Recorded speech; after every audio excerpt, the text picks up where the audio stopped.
Join me as we go and find where the clickness in our wheels is coming from.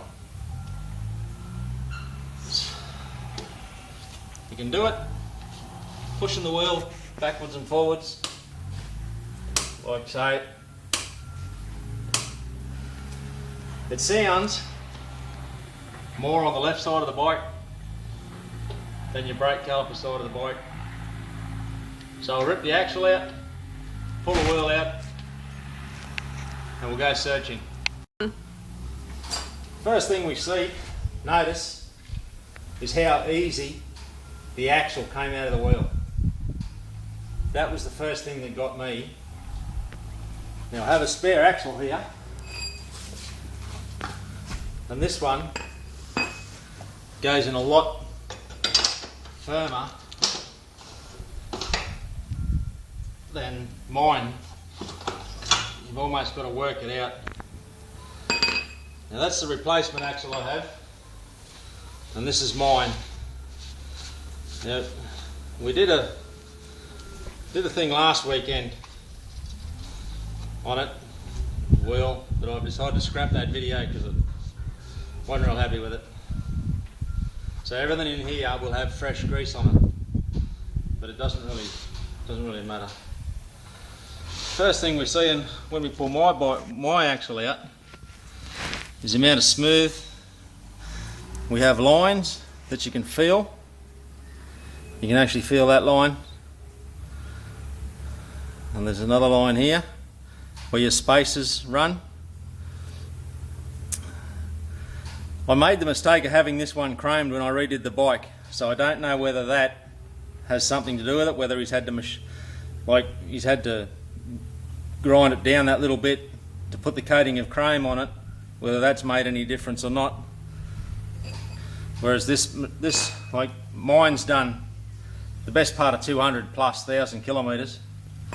This one, I've been told, if we're to believe the clock on the bike, has done about 28,000 Ks.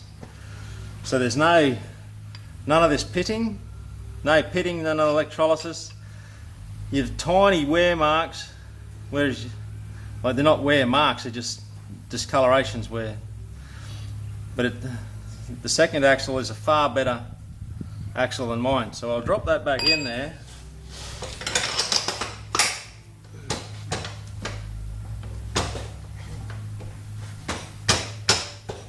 Just quickly do it up.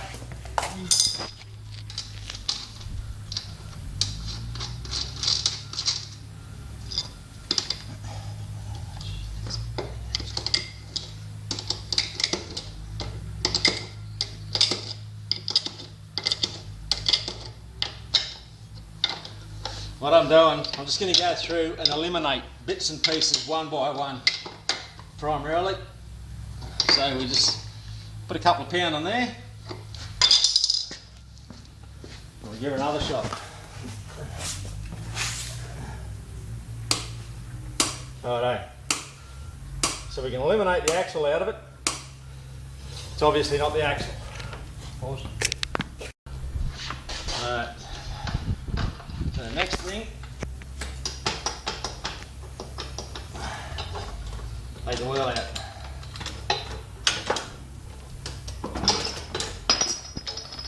Righto. Now after a week of running,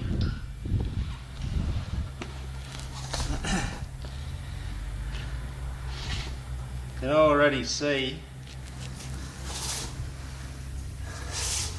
this initial surface here is already dry, like it's already had the axle, it's already had the grease mown off it. Whereas if you look at the splines, the actual splines themselves still have grease either side. So that's one thing. So the matching surface inside the diff is going to be the same. So you won't see that, but it's I'll grab a torch. You might be able to see.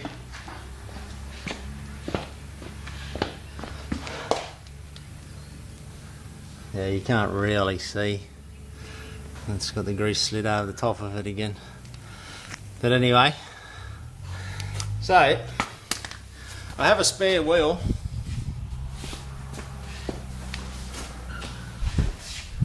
One I have I've had machined down for the sidecar.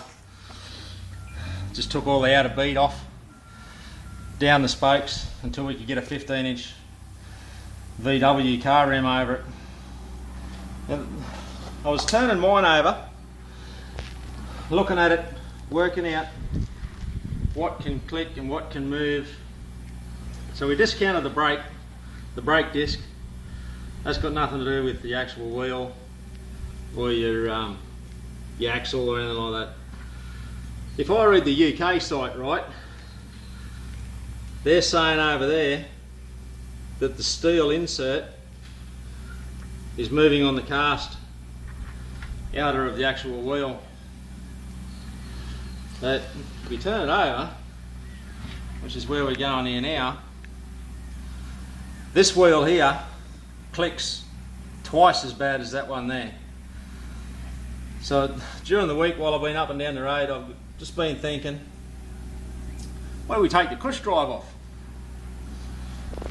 Now when I did that, two things come real quick once I wiped it off. What we have here is a dry surface you can see, but as we turn it around, it's wearing heavier and heavier and heavier and heavier.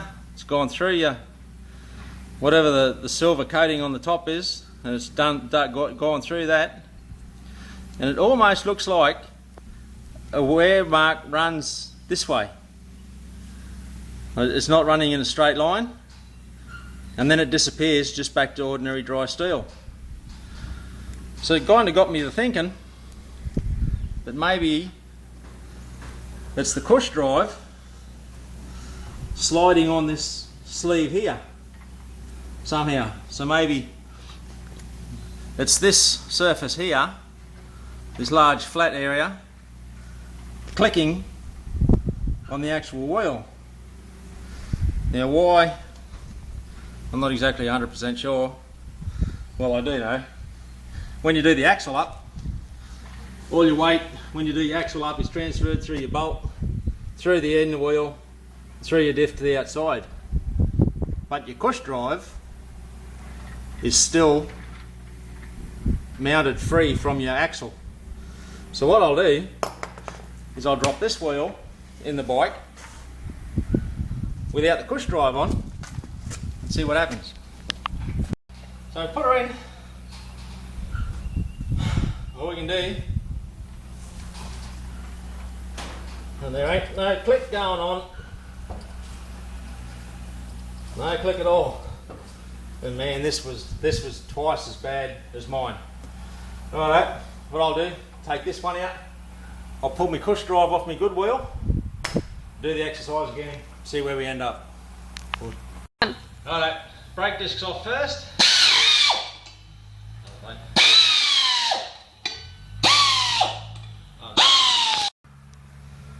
To get to the cush drive bolts, just a matter of ripping them out now.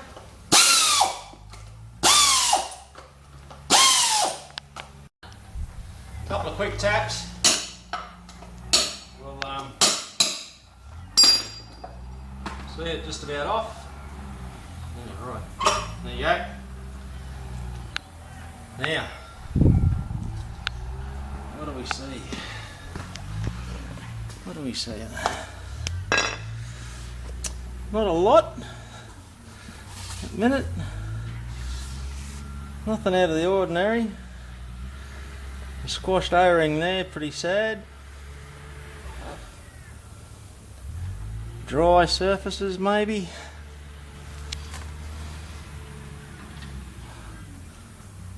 Nothing really serious that you'd say was wearing or marking, just to leave marks. Nothing on here as serious as the other one. So anyway, we've pulled that out. We'll throw her in and see if it clicks. Alright, let's see. Righto, well, it's not the cush drive, but it's not.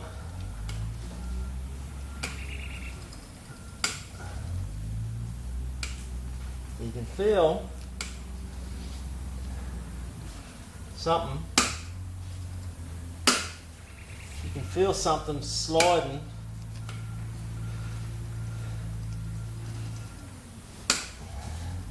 Without that cush drive on there. But it's definitely not. And you bring it right in. Right into there with a torch on. With a torch.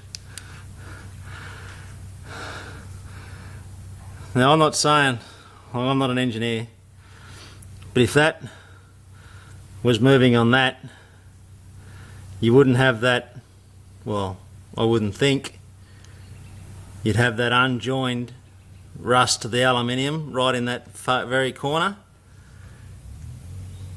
If that was moving in there, there'd have to be coloration, or there'd have to be a little line mark. So we'll continue on. Now there is a spacer inside in here, your centre spacer between your two bearings. That moves the tiniest little bit. Should be able to hear that, but that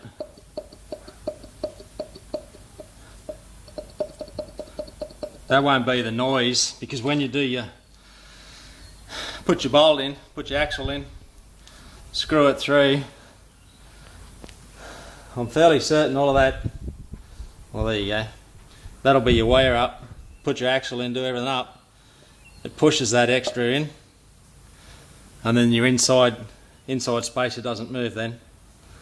So you're turning that and the inside spacer and this outside bearing all turning as one. So, sorry John, but I don't think that's your click, mate. Right.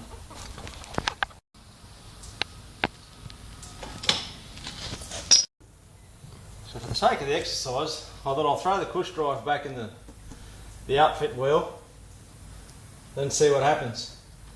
Now, I don't know whether you'll hear it on air, on the video, but it does click a little.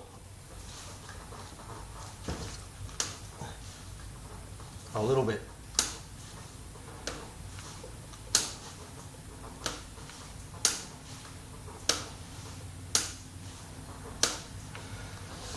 Whereas it wouldn't do it without the cush drive on it. So, don't know.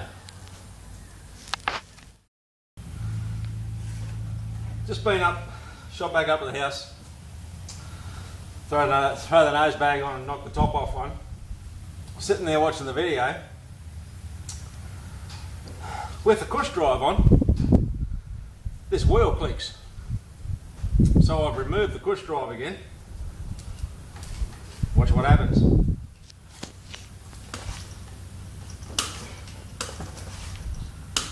You have got to give it a hiding to get that to click. So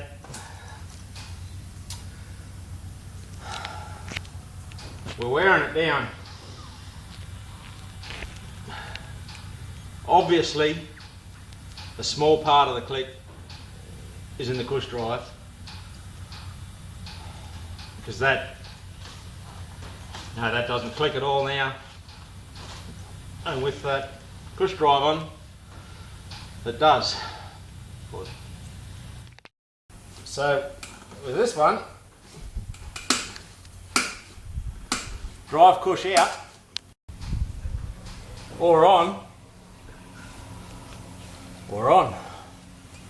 nothing. Well,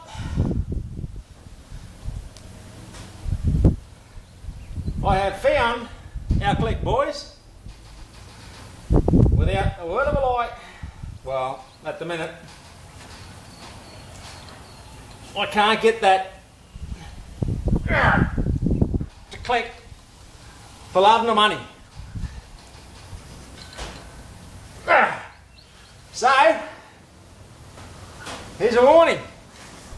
Do not go and spend a whole pile of money. I'll show you how as easy as it was to fix our click. How earlier I was talking about the cush drives and these flat surfaces working on themselves here. Like, the wheel can't move that far on the axle. It just didn't make sense. We pull the motor apart, pull the wheel apart, there's no movement, noticeable movement between the steel casting and the alloy casting. There's no, you know, two bits of metal rubbing against one another is going to leave a mark of some sort. So it had to be metal on metal moving. So I'll show you what I did. Get yourself some gasket paper. Get yourself some gasket paper.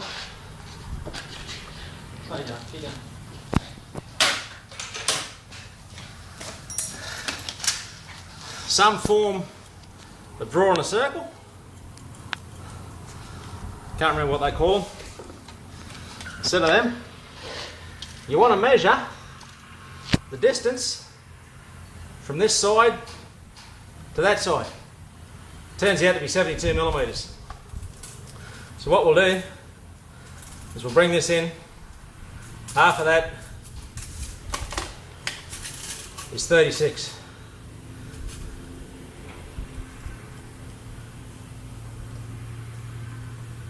Like so, give or take, neither really here nor there. This paper, from memory, is it's written on it, 0.08 millimetre thick. Jam that in the centre, mark yourself a circle.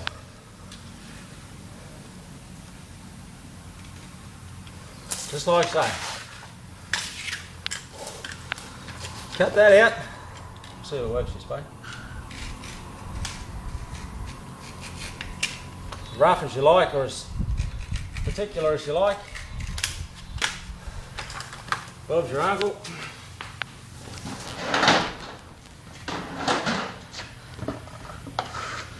Put that over the top of your casting. So it sort of looks like it's in the middle. Go around with the hammer.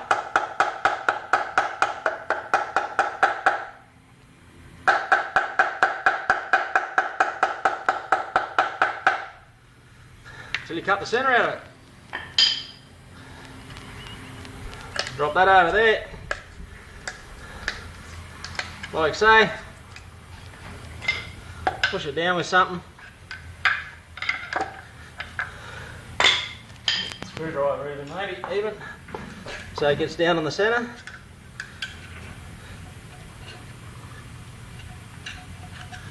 Drop your push drive on.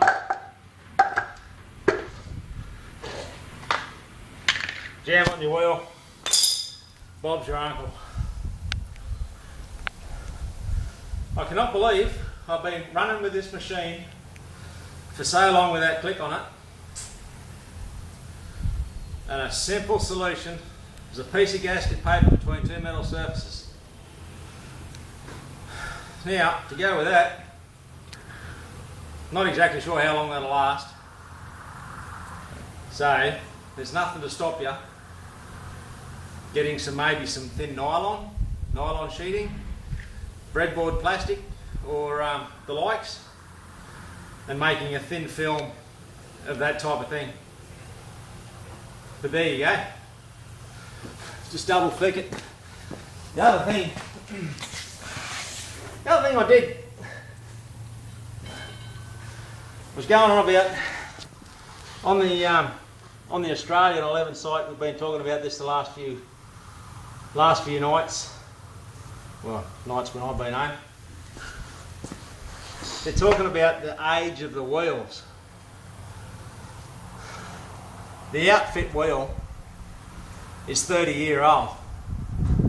This wheel is off an XV Yamaha, a modern, a lot more modern cruising bike. So this wheel is nowhere near your 30-year-old. So all I can say, boys, and the odd girl out there, rip your wheel out, grab yourself a piece of square gasket paper to start with, chop her out like I just showed you, and we'll see. We'll I'll just do a bit of a, I'll put the whole thing back together again, and before we finish it I'll take it for a little bit of a run like we did when we first initially started the video, and we'll see if it shut it up. Because if it shut it up, what it also has done, it stopped two pieces of metal moving against one another. In turn, what that's done is it stopped the vibration, and in what turn that's done is, in this particular bike and myself, hopefully it stopped your hand going to sleep on the vibration of the handlebar.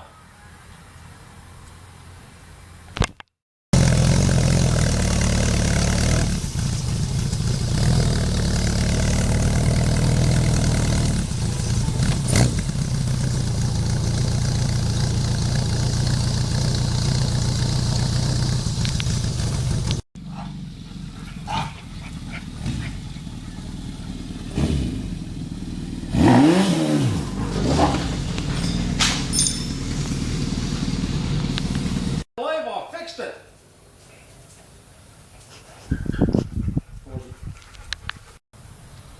Well, excuse me for feeling a bit proud of myself, but I've actually fixed a problem.